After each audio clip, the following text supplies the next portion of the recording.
Amerika, Rusia, Iran, Israel. 4 kekuatan, 4 keyakinan, dan tidak satupun dari mereka mau mengalah. Bukan karena mereka tidak mau damai, tapi karena, menurut Prof. Jiang, cara mereka memandang dunia fundamentally berbeda. Dan selama perbedaan itu ada, perang tidak akan pernah benar-benar berakhir. Kata Prof. Jiang, untuk memahami konflik dunia hari ini, kita harus mulai dari sebuah novel. Anna Karenina, karya Tolstoy. Anna adalah wanita yang terobsesi dengan cinta. Ia percaya, jika aku mencintainya dengan sepenuh jiwa, ia pasti akan mencintaiku kembali. Ia meninggalkan suaminya, meninggalkan anaknya demi Count Vronsky.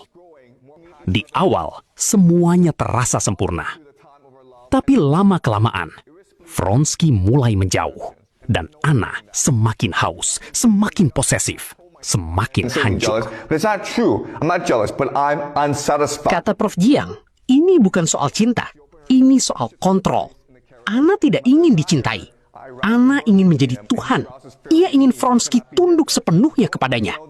Dan inilah yang Anna tulis dalam monolog terakhirnya, sebelum ia memilih untuk mengakhiri hidupnya. Cintaku semakin besar, tapi semakin egois. Semakin haus, semakin bangga. Sementara cintanya terus memudar. Kata Prof. Jiang, ketika manusia mencoba menjadi Tuhan, ia tidak akan menjadi Tuhan. Ia hanya akan menjadi tiran. Dan disinilah pelajaran besarnya. Tolstoy mempertemukan Anna dengan seorang pria bernama Levin. Levin berbeda. Ia tidak mengejar gairah, tidak mengejar kebahagiaan instan. Ia hanya menjalankan kewajibannya kepada istrinya, kepada keluarganya, kepada tradisi. Dan justru dengan menyerahkan kebebasannya, ia menemukan kebahagiaan sejati. Kata Prof. Jiang, inilah inti dari pertarungan ideologi dunia hari ini. Bukan soal senjata, bukan soal wilayah, tapi soal cara manusia memahami dirinya sendiri. Kata Prof. Jiang, pertarungan Amerika dan Rusia sebenarnya adalah 2 versi berbeda dari kisah Adam dan Hawa. Amerika percaya ketidaktaatan Hawa adalah hal yang baik, karena itulah yang melahirkan kemajuan. Itulah yang mendorong pencapaian. Amerika percaya bahwa manusia bisa menjadi seperti Tuhan, dan itu adalah sesuatu yang patut dikejar. Rusia berbeda. Rusia percaya bahwa Hawa durhaka karena ia terlalu sombong. Ia tidak menyadari batas-batas kemanusiaannya. Bagi Rusia, kesempurnaan itu tidak mungkin. Kemajuan tanpa batas itu berbahaya.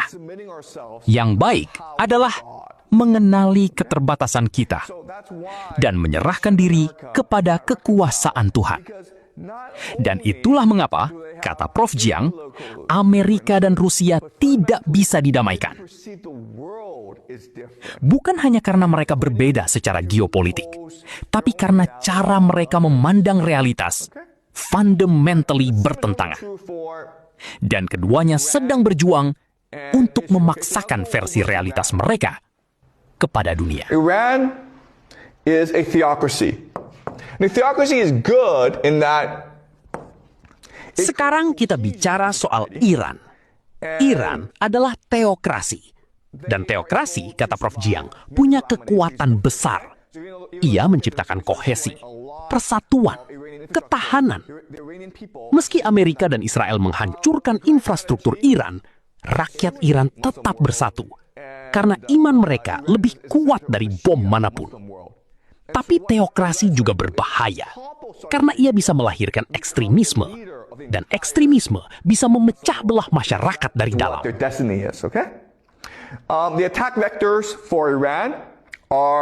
Grand strategi Iran, kata Prof. Jiang, adalah Shia exceptionalism. Iran percaya bahwa hanya keturunan langsung Nabi Muhammad yang berhak memimpin dunia Muslim, menjadi khalifah. Ini bertentangan langsung dengan dunia Sunni yang dipimpin oleh Arab Saudi. Dan itulah mengapa Iran terus mendorong melalui Houthi, Hezbollah, Hamas untuk menjatuhkan Arab Saudi dan menjadi pemimpin seluruh dunia Islam. Tapi ada sesuatu yang lebih dalam dari strategi. Ada 2 tradisi budaya yang membentuk jiwa bangsa Iran. the first is Zoroastrianism. And Zoroastrianism was the first. Yang pertama, Zoroastrianisme, agama eskatologis pertama di dunia. Mereka percaya bahwa di akhir zaman, mereka yang hidup dalam kebenaran akan masuk surga. Mereka yang hidup dalam kebohongan akan masuk neraka. Bukan soal kekayaan, bukan soal kekuasaan, tapi soal kejujuran jiwa. Yang kedua, tradisi syahid. Imam Hussein, cucu Nabi Muhammad, dikepung oleh pasukan besar di Karbala. Pasukannya sedikit, tidak ada harapan menang. Tapi mereka tetap bertempur sampai titik darah penghabisan. Karena bagi mereka, yang penting bukan kemenangan. Yang penting adalah mati demi keyakinan. Dan itulah mengapa, kata Prof. Jiang, Iran tidak akan pernah menyerah. Tidak peduli seberapa besar senjata Amerika. Tidak peduli seberapa canggih teknologi Israel. Mereka tidak takut mati. Karena mereka percaya, kematian dalam iman adalah kemenangan tertinggi. So, Israel, it is a democracy and a theocracy, okay? Dan sekarang, kita masuk ke bagian paling kompleks. Israel. Israel adalah demokrasi sekaligus teokrasi.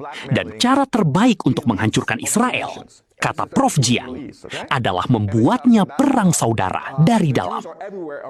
Grand strategi Israel adalah sesuatu yang disebut Proyek Israel Raya.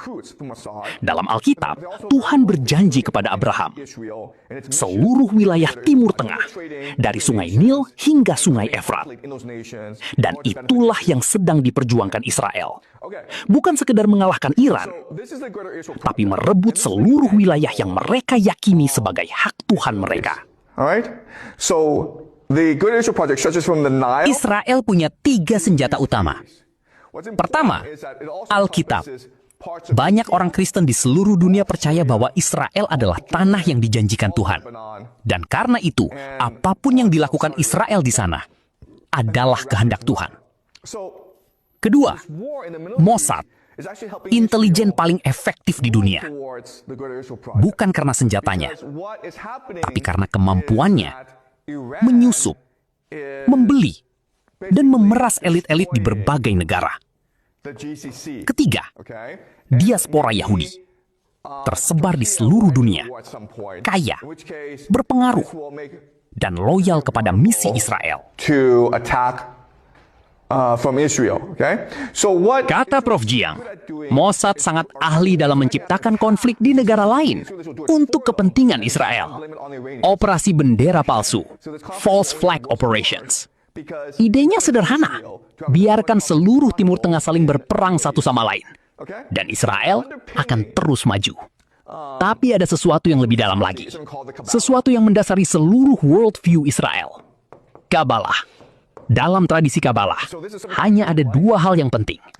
Sang pencipta dan yang diciptakan. Israel tidak peduli dengan opini dunia. Yang penting hanyalah apakah Tuhan meridhoi mereka.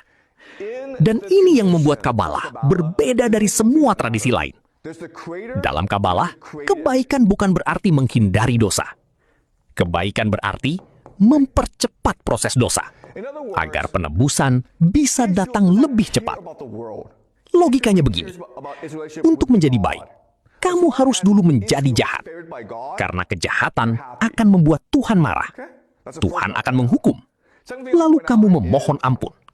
Dan kamu pun menjadi lebih baik dari sebelumnya. Kata Prof. Jiang, inilah yang menjelaskan mengapa Israel bertindak seperti yang kita lihat hari ini. Mereka tidak peduli dunia mengutuk mereka. Yang mereka peduli hanyalah Tuhan. Dan dalam keyakinan mereka, semua kejahatan yang mereka lakukan hari ini adalah jalan menuju penebusan di akhir zaman. Kata Prof. Jiang, inilah 4 worldview yang akan menentukan geopolitik dunia dalam 5 hingga 10 tahun ke depan. Amerika yang percaya manusia bisa menjadi Tuhan. Rusia yang percaya manusia harus tunduk pada keterbatasannya. Iran yang percaya iman lebih kuat dari senjata apapun. Dan Israel yang percaya kejahatan adalah jalan menuju penebusan. Yang menakutkan bukan perbedaan mereka. Yang menakutkan adalah tidak satu pun dari mereka yang salah. dalam logika mereka sendiri.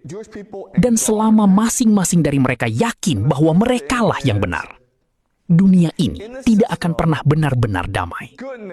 Kata Prof. Jiang, bukan senjata yang membuat perang abadi, tapi keyakinan. Pertanyaan buat kamu, dari keempat worldview ini, mana yang paling dekat dengan cara Indonesia memandang dunia? Dan apakah Indonesia punya worldview yang cukup kuat untuk bertahan di tengah pertarungan 4 kekuatan ini? Tinggalkan jawabanmu di kolom komentar. Dan jika video ini membuka cara pandang baru bagimu, subscribe sekarang. Karena minggu depan, kita akan bahas sesuatu yang lebih dalam lagi.